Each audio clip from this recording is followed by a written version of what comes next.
लेकिन ऐसे में हमारा इसका मतलब भविष्य तो बड़ा अंधकार में है, क्योंकि ये जो पीढ़ी जिसकी आप बात कर रहे हैं धीरे धीरे करके ये अपनी सत्ता अपनी अगली पीढ़ी को देने वाली है। जैसे आपका भी 6 दशक का अनुभव रहा, ग्राम पंचायत के अध्यक्ष से लेकर के विधानसभा, लोकसभा, राज्यसभा, इतनी लंबी जो यात्रा की और आखिर में आकर के आपने अपनी सत्ता अपने बेटे को सौंप दी।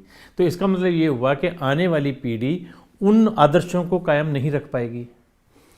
देखिए, एक तो यह है कि मैंने सत्ता अपने बेटे को नहीं सौंपी। पार्टी ने का एक संकल्प बना कि 75 साल से अधिक उम्र के लोगों को सक्रिय राजनीति में, चुनावी राजनीति में नहीं रहना चाहिए।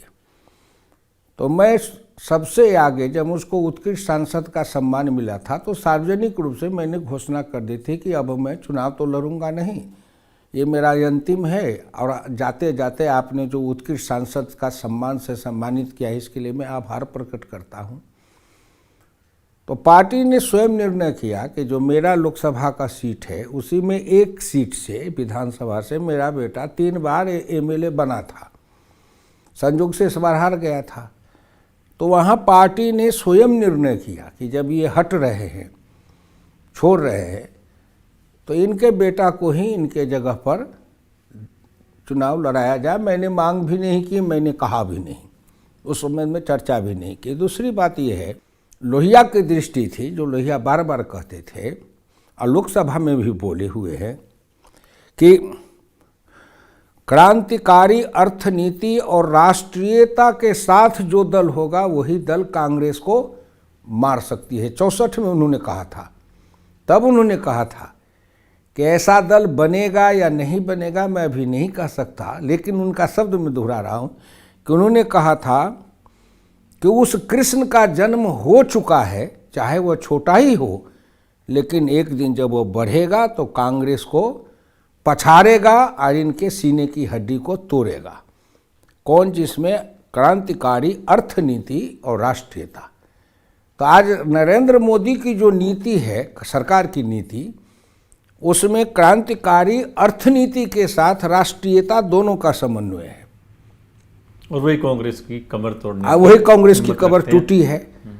तो कभी कभी मैं सोचता हूं कि डॉक्टर लोहिया की दृष्टि कितनी दूरदृष्टि थी।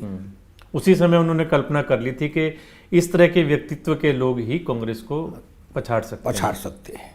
2014 में लोग मुझको पूछते थे कि ये कब तक चलेगा, तो मैं कहता था भारत कभी, लोहिया कहते थे कि भारत माता के गर्भ कभी बांझ नहीं रही है। भारत माता कोई ना कोई व्यक्तित्व समय पर ऐसा कोई ना कोई निकलता है। तो प्रारंभ से देखिए, आदिकाल से रावण के समय लोग कहते थे कि अब क्या होगा, तो राम आ गए। महाभारत काल में लोग कहते थे कि अब क्या होगा, तो कृष्ण आ गए।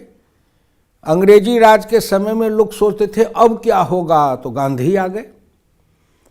आज़ाद भारत के अंदर ऐसी ही स्थिति राजनीति की जब बनते बनते आ गई थी, तो लोग सोचते थे अब क्या होगा, कुछ दिखाई नहीं पड़ता। संयोग से 1914 में नरेंद्र मोदी का प्रादुर्भाव हो गया प्रादुर्भाव।